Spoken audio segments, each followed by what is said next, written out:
દમણના દરિયામાં પ્રતિબંધનો ભંગ, નહાવા પડેલા 4 મિત્રો પૈકી બિહારનો યુવક તોફાની મોજામાં ગરકાવ, શોધખોળ ચાલુ।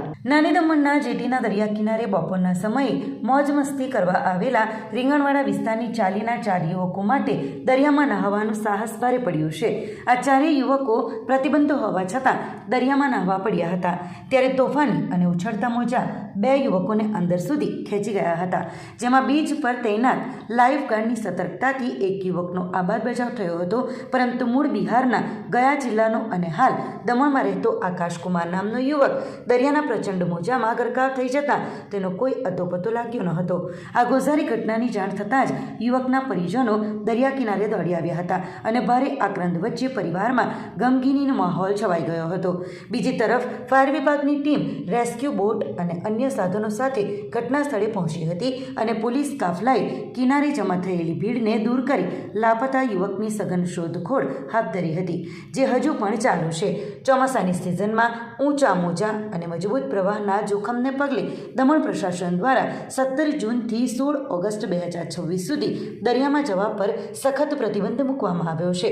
તેમ છતાં અનેક પ્રવાસીઓ નિયમોને નેવે મૂકીને જીવના જોખમે દરિયામાં જવાની મૂર્ખામી કરી રહ્યા છે।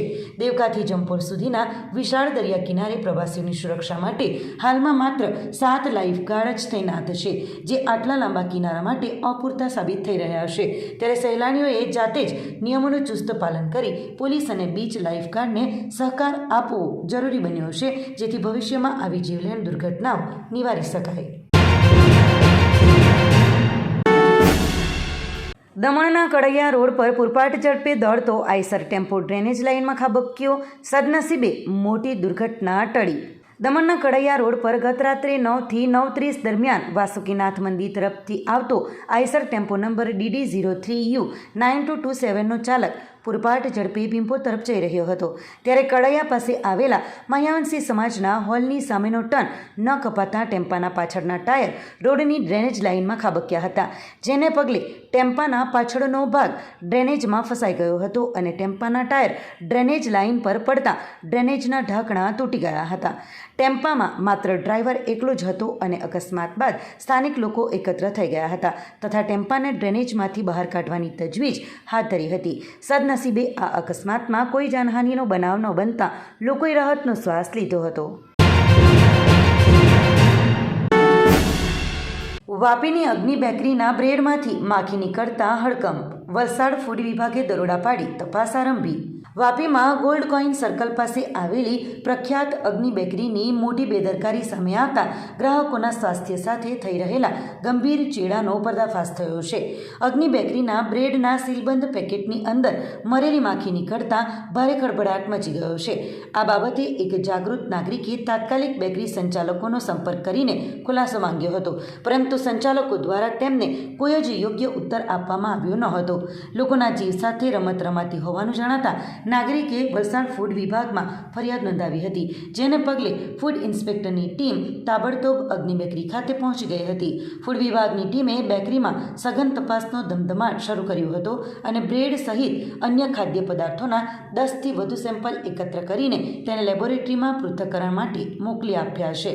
આ સેમ્પલનો રિપોર્ટ આવ્યા બાદ જ બેકરીમાં બનતી પ્રોડક્ટની ગુણવત્તાની અસલી તસવીર સ્પષ્ટ થશે। ગ્રાહકોના આરોગ્યને જોખમમાં મૂકતી આ બેકરી સામે આવનારા સમયમાં ફૂડ વિભાગ દ્વારા દાખલારૂપ કાર્યવાહી કરવામાં આવશે કે કેમ તે જોવું રહ્યું। પૂરગ્રસ્તોની વહારે જમિયત ઉલમાએ વાપી ટ્રસ્ટ, જામગભાણ સહિતના અનેક વિસ્તારોમાં રાશન અને ઘરવખરીનું વિતરણ। વલસાડ જિલ્લામાં ભારે વરસાદ અને પૂરના કારણે સર્જાયેલી વિકટ પરિસ્થિતિમાં જનજીવન અસ્તવ્યસ્ત બન્યું છે, ત્યારે અસરગ્રસ્તોની મદદ માટે જમિયત ઉલેમાએ વાપી ટ્રસ્ટ આગળ આવ્યું છે। કપરાડા તાલુકાના જામગભાણ ગામમાં પૂરથી થયેલા વ્યાપક નુકસાન અંગે સ્થાનિક યુવક સતીશ બિસરા દ્વારા સંસ્થાના આગેવાન વહાબ ખાન અને ટ્રસ્ટના પ્રમુખ ઇન્તિખાબ ખાનને જાણ કરવામાં આવતા સંસ્થાની ટીમ તાત્કાલિક સક્રિય બની હતી।